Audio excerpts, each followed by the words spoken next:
ठीक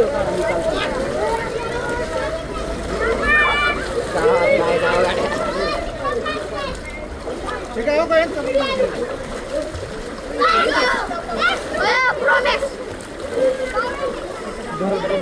पंचनामा वगैरे होईल ना, नुकसान भरपाई भेटेल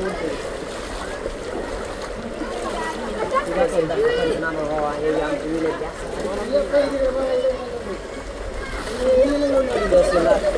पंचनामा व्हावा, नुकसान भरपाई झाली नुकसान भरपाई झाली पंचनामा व्हावा नुकसान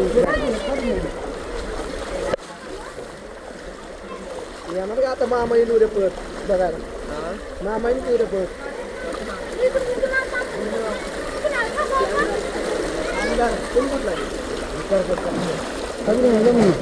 महाराष्ट्र कर्ज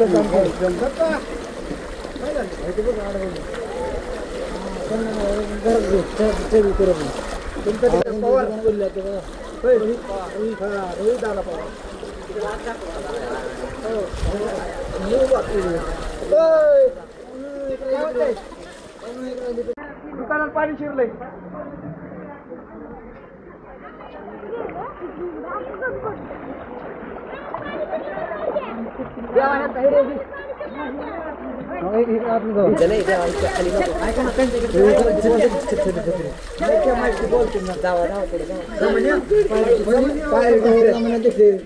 काय नाही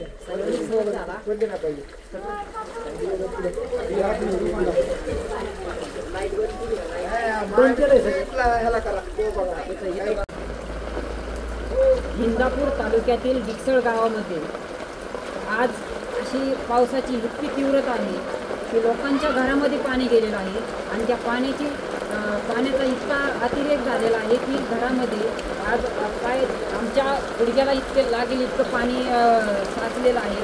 माणसांना राहण्याची सोय नाही, झोपण्याची सोय नाही, माणसांना कुठं उभा राहण्याची जागा नाही, कुठं कोरडी एक कणभरसुद्धा जागा उरलेली नाही.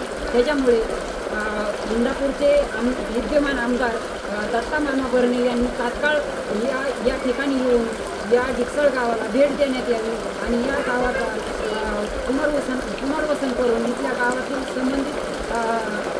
संबंधित पुढारी असतील, त्यांचे काही त्यांचे कार्यकर्ते असतील यांना तात्काळ कळवून इथल्या स्थानिक रहिवासी लोकांची त्यांची योग्य ती सोय करण्यात यावी आणि त्यांना न्याय देण्यात यावा.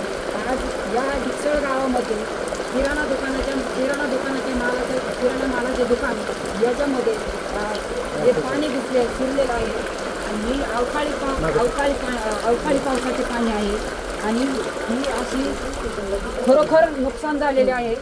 हे असं काय हाल झालेला आहे आणि हे बघा त्यांनी किराणा माल जे आहे जो उपजीविकेचे जे साधन आहे त्यांचे किराणा मालाचे हे बघा अशा त्यांच्यावरती किती म्हणजे अशी नामुष्की म्हणजे ओढून घेतलेली आहे. त्याच्यामुळे माझी विनंती राहील की दत्ता मामा भरणे विद्यमान आमदार त्यांनी डिकसळ या गावामध्ये येऊन तात्काळ भेट द्यावी आणि या डिकसळ गावामधील ज्या लोकांवरती ज्यांच्या घरात पाणी घुसत आहे, पावसाची जी पूर परिस्थिती तयार झालेली आहे किंवा घरात पावसाचं पाणी घरामध्ये घुसत आहे की त्यांनी तात्काळ यासाठी उपाययोजना करण्यात यावी. आणि आज आपण त्यांची थोडीशी मुलाखत घेणार आहेत. डिकसळ गावातील जे किराणा मालाचे दुकानदार आहेत आणि संबंधित गावामध्ये जेवढी लोक आहेत, सर्व जाती धर्माची लोक आहेत, त्यांच्यावरती हे नैसर्गिक संकट त्यांच्यावरती ओढवलेलं आहे. यासाठी आज आपण इथल्या स्थानिकांकडून त्यांची प्रतिक्रिया जाणून घेणार आहोत. तरी त्यांनी त्यांचं मत व्यक्त करावं. जे घडलेलं आहे, जे प्रकार तुमच्या पुढे ठेवलेला आहे ते